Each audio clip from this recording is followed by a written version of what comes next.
Bonjour, bienvenue sur Sudokanar. Dans le cadre de la préparation du prochain Sudoku Grand Prix, voici un matraque Sudoku qui est extrait du championnat d'Allemagne de Sudoku 2020. C'était le problème numéro 20 qui était dans la troisième ronde, qui était concentré sur des questions de calcul. Donc ça tombe bien parce que ça va être un peu le cas aussi sur ce Grand Prix. Alors, je rappelle rapidement les règles. Quand on a une indication comme ça signifie que chacune des deux diagonales donne ce résultat par cette opération. Donc ça plus ça fait 11, ça plus ça fait 11, ça plus ça fait 10, etc. Ça, la différence fait 4 dans ça moins ça ou bien ça moins ça. Ici, là, il y a un quotient qui vaut 2, un produit qui vaut 24. Le E, c'est even, ça signifie que les 4 chiffres sont pairs. Ici, odd, les 4 chiffres sont impairs. Ici aussi, les 4 chiffres sont impairs. Et voilà avec quoi on va devoir travailler. Alors, pour commencer ça, le fait qu'il y ait 4 chiffres pairs ici, ça nous indique que là, on a 5 chiffres impairs. Et ça, eh ben, c'est forcément 3. Pour faire 24, là, on a 3 fois 8. Et les deux autres, c'est 4 fois 6. Ici, 5 chiffres impairs. Il y en a encore un là-dedans. Ce chiffre impair, c'est forcément 5, 7 ou 9. Et ici, 8, 6, 4 en correspondance pour avoir une somme égale à 13. Ça fait encore pas mal de candidats. 7 en différence, c'est forcément 9 moins 2 ou 8 moins 1. Donc on a des limitations sur ça, et on a une limitation aussi sur ça. Le 1 ne conviendrait pas pour faire 11. Donc ici, j'ai 2, 8 ou 9. Le 2 donne ici 9 et puis 1. Le 8 donne 3 puis 7. Le 9 donne 2 puis 8. Et puis 9, 1 et 2 selon ce qu'on a choisi ici. Bon, ça laisse encore pas mal de possibilités. Ça c'est intéressant parce que dans la division par 2, ici là ça doit être un nombre impair, ça ne peut pas être 5, 7 ou 9, c'est forcément 1 ou 3, le 3 est déjà pris, donc ça c'est un 1, ça c'est un 2. Ce 2 exclut la possibilité de gauche, ce 1 exclut la possibilité du milieu, donc on a en fait l'option de droite. Donc ici 9, 2 et 8. D'un seul coup on récupère plein de chiffres. Ici, alors quels sont les autres quotients possibles? 4 divisé par 2, 6 divisé par 3, 8 divisé par 4. Mais le 2 n'est plus disponible. Le 3 ne peut pas aller ici, le 8 ne peut pas aller là. Donc il reste deux options. Il reste l'option 8 divisé par 4 de cette manière-là et 6 divisé par 3 de cette manière-là.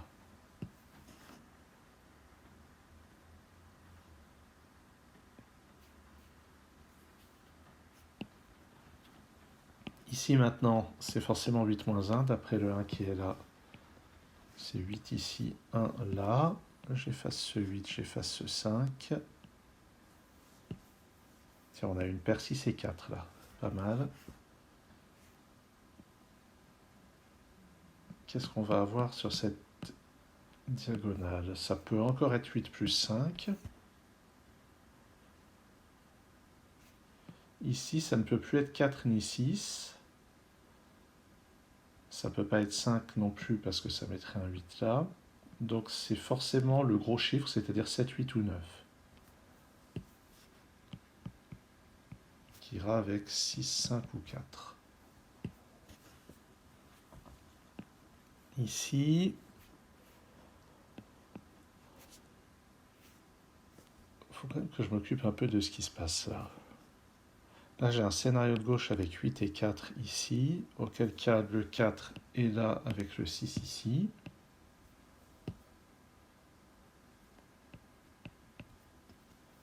Et dans le scénario de droite, 3 et 6. Ah, mais en fait, à gauche, j'ai le 4 ici, à droite, j'ai le 6 ici. Donc, ici, le seul choix possible, c'est d'avoir ça.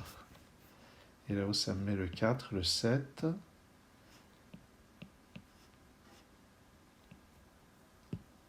D'accord.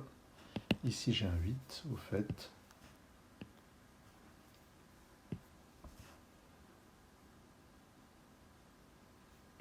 Ça, c'est les 4 chiffres pairs. Ce 2 et ce 8 m'indiquent que j'ai 4 et 6 ici. 2 et 8 là. Je peux donc placer ce 3 et ce 6. Maintenant, là-dedans, c'est 5, 7 et 9.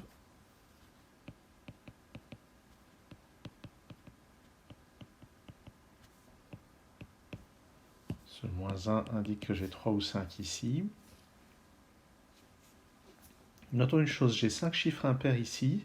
Et là, le moins 1 m'indique que sur cette diagonale, j'ai encore un chiffre impair avec un chiffre pair. Donc ces deux chiffres-là sont pairs. Ça, c'est 2 ou 8. 2, 6 ou 8 ici.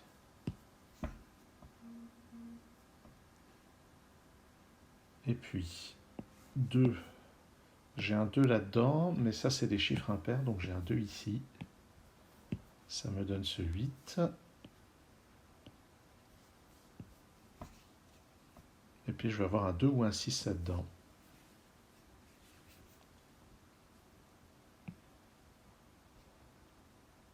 J'ai un 4 là-dedans. Ouais, c'est pas très intéressant.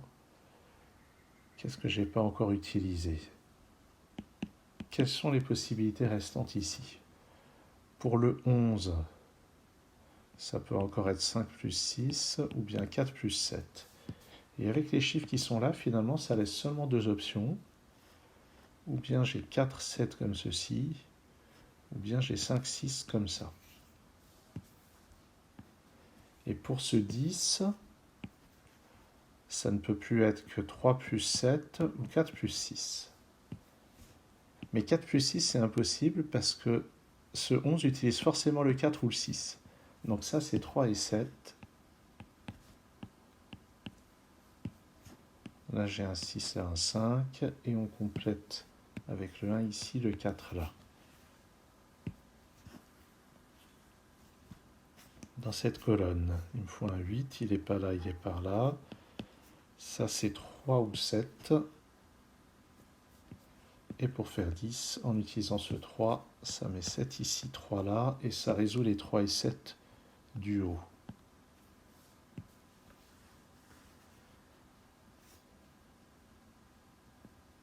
Voyons, dans cette colonne, il me faut encore 5, 7 et 9. Tiens, 5, 7.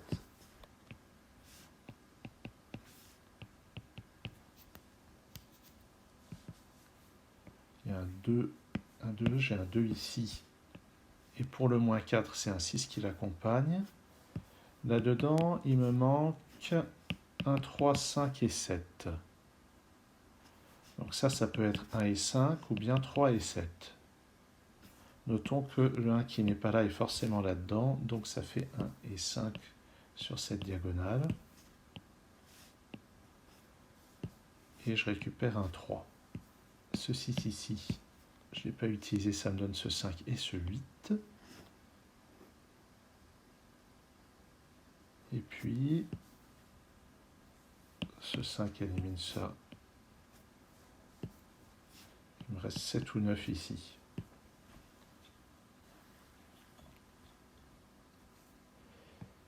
J'ai deux chiffres impairs ici, qui ne sont ni 3, ni 5, ni 9, donc ce sont 1 et 7. Ça donne ce 9 et ce 9. Il me reste à placer 4 et 6 là-dedans, j'ai un 6 ici. Le 9 vient là, et au-dessus c'est 4 et 5. 1 et 7 ici, il y a un 7 là.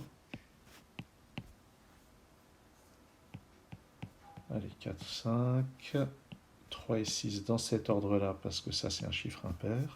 Ça me donne ici le 5, puis le 7 et le 5.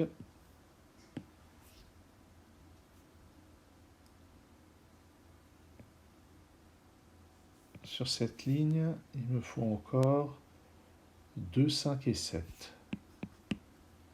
Donc avec ça, c'est forcément 5, 2, 7 comme ça.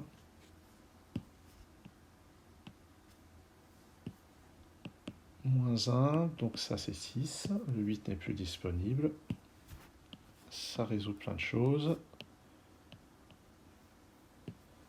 Et la fin ne devrait plus être très difficile. Ici, 1 et 3. 6 et 9, il y a un 6. Ce 9 permet de placer le 9 en bas. 2 et 8. À côté, 4 et 7. Et puis, ce 5 permet de résoudre ça. En bas à droite, il me faut un 3 et un 4. Juste à côté, un 1 et un 9. Juste à côté, un 7 et un 8.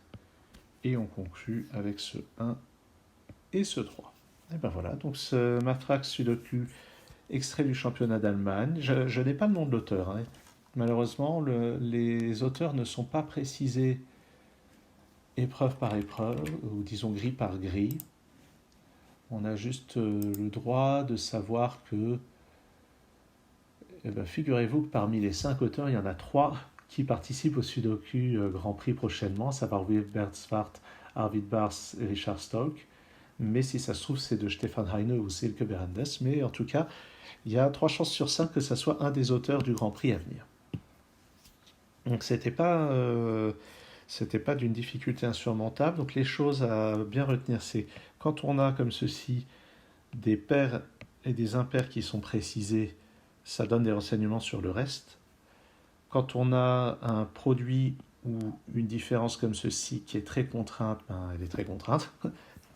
Puis il ne faut pas hésiter à regarder les différents scénarios quand on fait un choix sur ce qui se passe sur cette diagonale et tout ça. Merci d'avoir suivi cette vidéo et à très bientôt sur Sudocanard.